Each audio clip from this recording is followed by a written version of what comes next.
திருமிகு பாலபாரதி உங்கள்கிட்ட இருந்து தொடங்கலாம்னு நினைக்கிறேன். ஒரு கூட்டணி அமைப்பது என்பது இறுதி நேரம் வரைக்கும் பல்வேறு மாறுதல்கள் இதெல்லாம் கடந்த காலத்தில் நாம் பார்த்துருக்குறோம். ஆனால் கடந்த 1-2 தேர்தல்களாக ஒரு சுமூகமாக ஏற்கனவே ஒரு 2 மாதம் 3 மாதத்துக்கு முன்னாலே ஒரு கூட்டணி இவர்கள்லாம் இங்கே போவாங்க என்று கணிக்கக்கூடிய அளவில் இருந்திருக்குது. தற்போது கூட திமுக கூட்டணி அப்படியாக தான் இருக்கின்றது. கிட்டத்தட்ட ஒரு செட்டில்டான சூழ்நிலை இருக்கின்றது. ஆனால் பாரதிய ஜனதா கட்சியும் அதிமுகவிற்கான கூட்டணி எப்படி அமையும் என்கின்ற ஒரு குழப்பம் தொடர்ச்சியாக நீடித்து கொண்டிருக்கின்ற சூழ்நிலை. அவங்க தனித்தனியாக தான் போட்டிடுறாங்கன்றத எடப்பாடி பழனிசாமி உறுதிப்படுத்தியிருக்கின்ற இந்த சூழ்நிலையில் பாஜகவுடன் கூட்டணி சேர்வதில் அரசியல் கட்சிகளுக்கு ஒரு தயக்கம் இல்லாமல் நாங்கள் தீண்டத்தகாத கட்சி இல்லை என்றதை ப்ரூவ் பண்ணி நாங்கள் ஒரு பெரிய கூட்டணி அமைச்சு வெற்றி பெற்றெல்லாம் காட்டியிருக்கோம். அதனால எங்களோட போவதற்கு எந்த பிரச்சனையும் இல்லைன்னு சொன்ன சூழ்நிலையில் அப்படி பல கட்சிகள் இப்போ போறதற்கு தயாராகிடுவாங்க அப்படின்னு நினைக்கிறீங்களா? அப்படி ஆகலைன்னா அதற்கான காரணங்கள் என்னவாக இருக்கும்?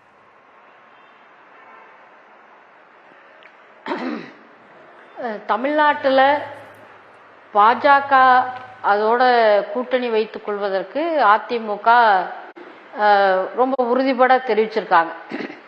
நாங்கள் இனி பாஜகவோடு அணி சேர்வதற்கு இல்லை அப்படின்னு ரொம்ப தெள்ள தெளிவாக அறிவிச்சிட்டாங்க.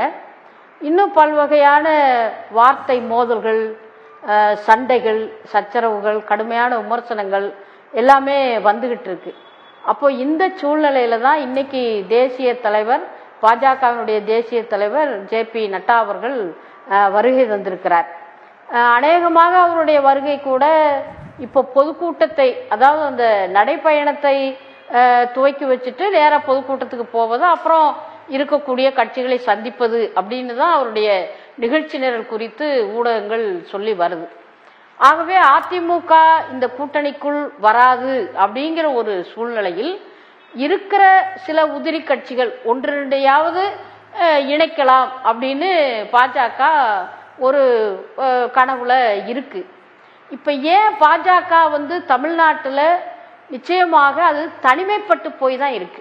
என்னதான் பாஜகவினுடைய மாநில தலைவர் அண்ணாமலை அவர்கள் நடைப்பயணம், பொதுமக்கள் ஆதரவு அப்படி இப்படின்னு செய்திகளை பரப்பி கொண்டிருந்தாலும் பாஜக தனிமைப்பட்டு போய் தான் இருக்கு. அதுக்கு அடிப்படையாக காரணம் கடந்த 5 ஆண்டு கால ஆட்சியும் சரி, அதற்கு முந்தைய பாஜக ஆட்சியும் சரி, தமிழ்நாடு மட்டுமல்ல இந்திய நாட்டு மக்களினுடைய அனைத்து தரப்பு மக்களுக்கும் அதனுடைய பொருளாதார கொள்கைகள் என்பது, நடவடிக்கைகள் என்பது மிக மிக மோசமாக இருந்திருக்கு.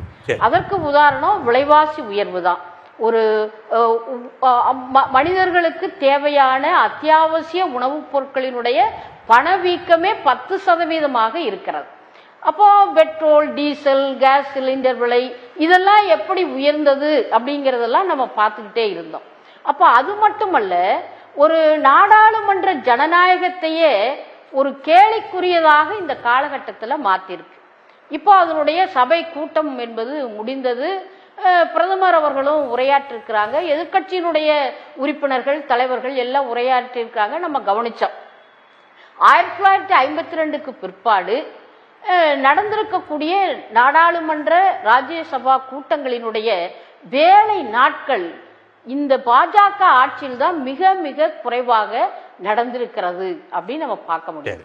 இன்னும் சொல்ல போனால் இந்த கூட்டத்தொடர் 17வது நாடாளுமன்ற கூட்டத்தொடர் முடிகிற வரைக்கும் கூட ஒரு எதிர்கட்சியிலிருந்து ஜனநாயக பூர்வமாக ஒரு துணை சபாநாயகர், அது ஒரு பெரிய பதவி இல்லை, ஒரு சபாநாயகர் ஒரு அவருடைய அத்தியாவசியமான தேவைக்கு வெளியில் செல்கிற பொழுது அந்த சபையை நடத்துவதற்கு எதிர்கட்சியிலிருந்து ஒரு துணை சபாநாயகர் எடுப்பது என்பது மரபு. அந்த மரபையே மதிக்காமல் அதை காலில் போட்டு மிதித்து கடைசி வரைக்கும் எதிர்கட்சியிலிருந்து ஒரு துணை சபாநாயகர் நீங்க சொல்றதுல இருந்து கிட்டத்தட்ட 2 விஷயங்கள் புரிஞ்சுக்கிறேன். ஒரு நிர்வாக ரீதியாக பாஜக ரொம்ப மோசமான நிர்வாகத்தை கொடுத்திருக்குன்ற குற்றச்சாட்டை வைக்கிறீங்க. பொருளாதாரம் ரொம்ப மோசமான நிலைமையில இருக்கு, பணவீக்கம் அதிகமா இருக்குன்ற குற்றச்சாட்டை வைக்கிறீங்க. அதனால பெரிய அளவுல கூட்டணி சேர்வதற்கு கட்சிகள் தயாராக இல்லை, சிறிய சிறிய கட்சிகள் தான் அவர்களோடு சேர்வதற்கான வாய்ப்பு இருக்கு, அவர்களை ஈர்ப்பதற்கு தான் ஜே.பி. நட்டாவின் பயணம் இன்று அப்படின்ற ஒரு புள்ளியில உங்களுடைய விவாதத்தை நான் முதற்கட்டமா பார்க்கிறேன்.